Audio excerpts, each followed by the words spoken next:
Welcome. In today's quick guide, I'll show you exactly how to delete your bio on the Instagram app using your PC following the latest update.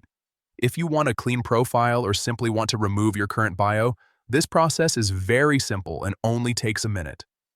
First, go ahead and open the Instagram app on your PC. Once you're logged in, look over to the left-hand side of your screen.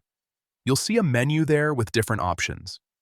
Next, click on the three horizontal lines in that left menu. This will open up additional options for your account. From there, find and click on Settings.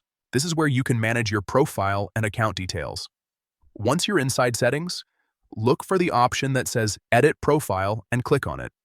Now you'll see all your profile information, including your name, username, and bio. Scroll down until you find the Bio section.